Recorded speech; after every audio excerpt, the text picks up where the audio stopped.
जय जिनेंद्र दोस्तों, मैं आज आपके सामने एक ऐसी कहानी लेकर आई हूँ जिसको सुनकर आपको लगेगा कि हमारे साथ भी कोई है।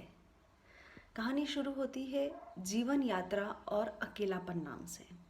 हर साल एक लड़के के माता पिता उसे गर्मियों की छुट्टी में दादी के घर ले जाते थे और वे 2 हफ्ते बाद उसी ट्रेन से घर लौट आते थे। कुछ सालों के बाद एक दिन लड़का अपने माता पिता से कहता है, अब मैं बड़ा हो गया हूँ, क्यों ना मैं इस साल अकेले ही दादी के घर जाऊँ। कुछ चर्चा के बाद माता पिता भी सहमत हो गए। अब सब लोग ट्रेन स्टेशन प्लेटफॉर्म पर खड़े हैं और एक दूसरे का अभिवादन कर रहे हैं। जैसे ही खिड़की के पास खड़े होकर पिता बेटे को यात्रा के लिए कुछ टिप्स दे रहे होते हैं, समझाइश दे रहे होते हैं, वैसे ही लड़का कहता है, मुझे पता है, आप पहले ही मुझे कई बार बता चुके हैं। ट्रेन छूटने वाली है और पिता फुसफुसाते हुए कहते हैं, मेरे बेटे, अगर आपको अचानक डर लगे तो यह आपके लिए है। और इतना कहकर वह लड़के की जेब में कुछ डाल देते हैं। अब लड़का बिल्कुल अकेला है।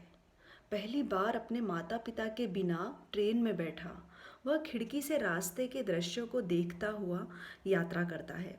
उसके आसपास के लोग उधम मचाते हैं, मस्ती करते हैं, शोर करते हैं, डिब्बे में प्रवेश करते हैं, बाहर निकलते हैं।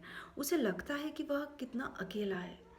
तभी एक व्यक्ति उसे घूर रहा होता है।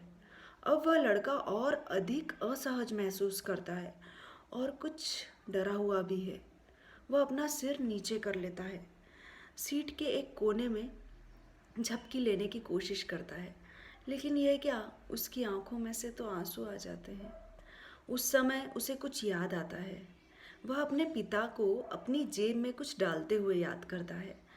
कांपते हाथों से जब वह कागज़ के इस टुकड़े को देखना चाहता है, उसने खोला और पढ़ा, बेटा चिंता मत करो, मैं अगले डिब्बे में ही हूँ।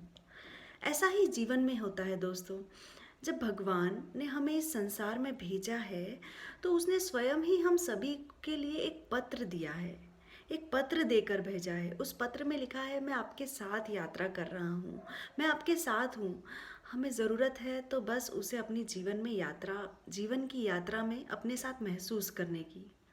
तो घबराइए मत, उदास मत होइए, विषम परिस्थिति का सामना कीजिए, भगवान पर हमेशा विश्वास करिए, विश्वास रखिए और हमारी यात्रा के दौरान भगवान हमेशा हमारे साथ हैं। जय जिनेंद्र।